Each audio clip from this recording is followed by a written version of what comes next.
NEWSTALK989 welcomes you to our new 4-county area local podcast series, and our first contributor is Carolyn, and her podcast is Widow in the Up North Woods, living in the Iosco River Valley after losing your spouse. There's an old saying that says, you can't see the forest for the trees. Being a widow's like that. You get lost in the details of it and lose perspective on the bigger issues. And the bigger issue is, how are you going to handle the next 30 years? I'm pretty determined to figure out how to make the next 30 years the best years of my life. Hello, I'm Carolyn, and I'm a widow. It does kind of sound like an Alcoholics Anonymous introduction. That one word says it all. Widow. I was once part of something bigger than myself. I was a significant other, I was a partner, and now I'm not. Maybe we should start a Widows Anonymous group and have meetings. But kidding aside, these podcasts are just meant to be a form of encouragement. They're not a number of steps. They won't tell you how to move through the grief. There won't be lists of things that you must do.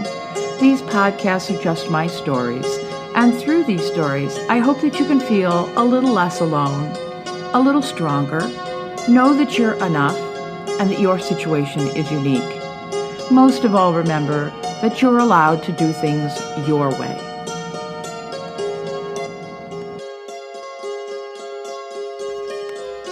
This is the first episode in a series of podcasts about being a widow and living in the Up North Woods. And Up North is not just a destination, but it's a special feeling. Today's episode is a few things a girl ought to know. At first, there are so many details that need to be handled. Funeral home lists of things to do, papers to file, insurance, registration, and so many accounts to change. So many details to fill every day for months until the estate is settled. The estate may be settled, but not the widow. Life's unsettling, it's uncertain, it's lonely. The world has gone on spinning. Friends and family have resumed their normal life. But for the widow, nothing is normal. There's no normal to return to. I remember a quote, "Normal is just a setting on your dryer." It makes me laugh a little, and it helps me to put things in perspective. It was a book I read years ago by Patsy Clairmont. I don't remember anything else about it, except normal is just a setting on your dryer. My husband died December 7th, 2020. I returned to work on December 14th. Work was as close to normal as I could get. And then a colleague went on maternity leave. And another left teaching. So I was doing the work of 3 people. I was teaching online in a different time zone, so technically I was required to work from 11 a.m. to 7 p.m. But I had to put in more and more hours every day to cover for the other teachers and make sure students were getting the help they needed. I talked all day with my fingers and held live lessons via Zoom each day. I didn't leave the house for days. It was my new normal. And if you live up here in the north, you know there are not all-night grocery stores or anything else that's open extended hours, especially in the winter. I was so isolated. So here I am, a widow in the woods. It's been a little over a year. The new normal is a very quiet life and a rather simple existence. It's okay. I'm okay. I'm a bit weepy at times. I like to say that I have leaky eyes rather than I cry a lot. I'm learning every day. If you read any of the widow's self-help books, they encourage you to grow by taking classes to learn something new. Living deep in the woods of northern Michigan, taking a class, especially in the winter, is not so easy. And then add COVID, and it's probably not a good idea. But being a widow, walking alone in the woods has forced me to learn so much. If we get an early heavy snow, the ground is not frozen yet, and the tractor will get stuck if you go off the edge of the driveway. If the tractor gets stuck, you can't get the Jeep down the driveway to get it out. If it's below 20 degrees, you have to plug the tractor in or it won't start. Mine's an old diesel. It's better to buy a battery tender for each piece of equipment rather than shuffling one around and trying to remember which one needs to be on the charger. GFIs are a pain in the butt after a power failure, especially if you don't know where they're at. It's dark in the woods. I mean really dark. Headlamps are my new fashion statement. Let me repeat it, I hate pull starts. But pull starts are a fact of life. So pull the starter out completely 2 or 3 times, then do the yanking to try to get the thing started. Anchor it down before you try to pull start it. And starter fluid is my new best friend. Chainsaws are big and scary, but they are a necessity. It's a good idea to carry a chainsaw in the trunk, but don't forget the bar oil. If I can't handle it with a 12-inch chainsaw, maybe I should just give it up. Put the loudest wrecking shotgun in your bedroom, and it's not a bad idea to get your CPL. My new favorite song is I Know a Few Things a Man Ought to Know. Recorded by Lainey Wilson and written by Jason Nix and Jonathan Singleton. I can do all those things now. I know how precious love is, even when your loved one is gone. In an Apple interview, Lainey said, the song's really about having good character. It's about discernment. It's about having the courage to do the right thing. Courage and discernment. I love the song even more. As I work on the kinds of things that my husband used to do, it rumbles around in my head with a variety of lyrics. I can fix a doorknob. I can fix a switch. I can start a fire with just a few sticks. I can drive a tractor to plow the dang road. I know a few things a man ought to know. My little house sits on 20 acres surrounded by national forest. We moved here just a year before I became a widow. We had lots of plans, lots of projects inside and out. My husband was a retired carpenter. He could build anything. I've always been his right-hand man, or I guess I should say right-hand woman. I was always that extra pair of hands to lift, hold, or hand him things, and be the gopher. So now, not only do I have to do the things he did, but I don't usually have access to an extra pair of hands. So I've learned that I have to do most of those things that a guy does a bit differently. First of all, you need pockets. It will be nearly impossible, but try to buy women's pants with decent pockets. Secondly, the safety features on tools and equipment usually make them harder to operate safely. Also, I don't have the upper body strength or the grip strength he had. My hands are so much smaller, and don't get me started on trying to find women's work gloves that actually fit. Sum total, if you're a widow, you're going to have to learn to do things, and to do them in your own way. It seems that most power tools are made for a man. I'm no wimp. I'm 5'8" and 185 pounds, but the size of my hands, my hand strength, my upper body strength are no match for his. He made things look easy. I remember the first time I needed to simply cut a board.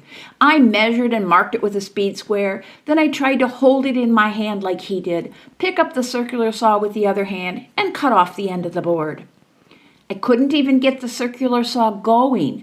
My thumb couldn't reach the safety button that you have to push to pull the trigger and start the saw. Okay, so I put it on the workbench, started the saw with 2 hands, held the board in place as steady as possible, and made my cut.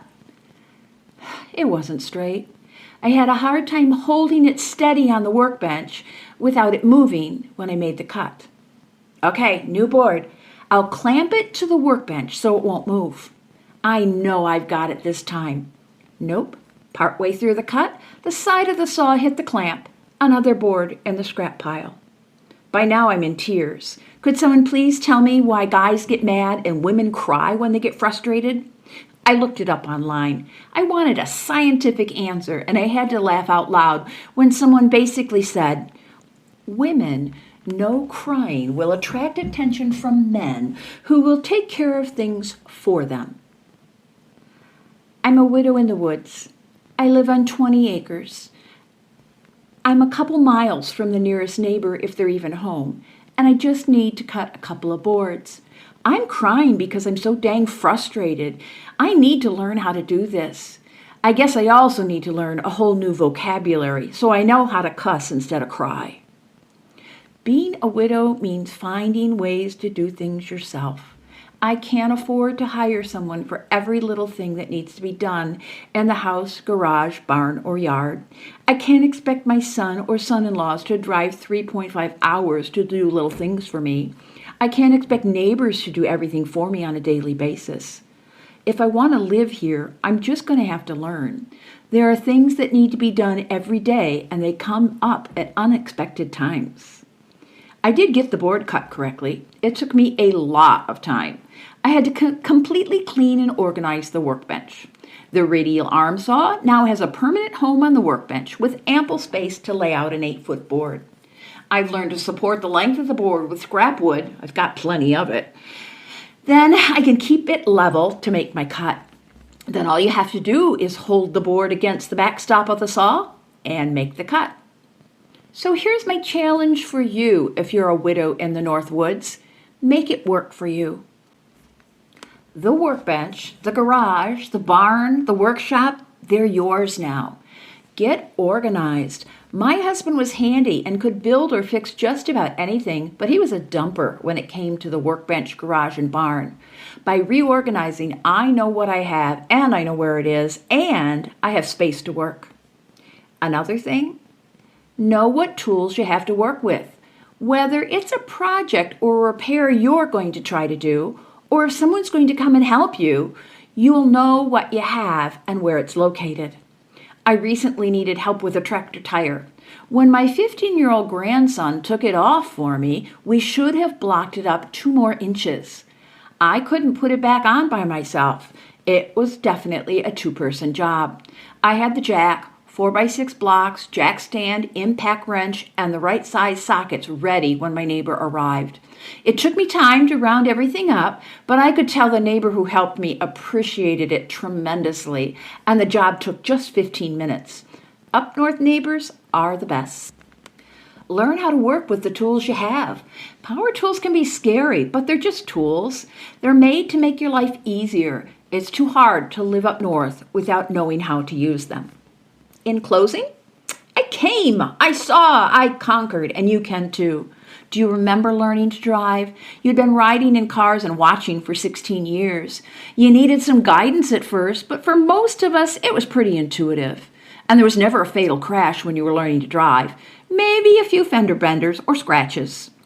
Power tools are not much different. If you live in the North Woods, you and your husband were probably do-it-yourselfers. You've been watching for a long time, and you know more than you realize. In this last year, I've mastered the use of the circular saw, although I handle it differently than he did. I use the radial arm saw regularly. Now I know why he bought it. It makes things so much easier. And I dug out the chop saw to use outside the shop in place of the circular saw. I've even bought myself 2 new saws, a DeWalt battery-powered saw. It's awesome. I can use it to cut PVC pipe to fix the sink, prune the apple trees, cut hanging branches in the driveway, and even small diameter trees. And my newest purchase, a steel 12-inch battery-powered chainsaw. It's my new love, but my chainsaw saga will have to wait for another day. And coming up next, my chainsaw saga. It's a scary topic, but it's awfully hard to live up north without one, or 2, or maybe even 3. So it's just one more thing that you may want to learn. You've been listening to a Locally Up North podcast from a local citizen in our 4-county community. If you're interested and have a podcast idea, please contact us by sending us a personal message on Facebook, NEWSTALK989.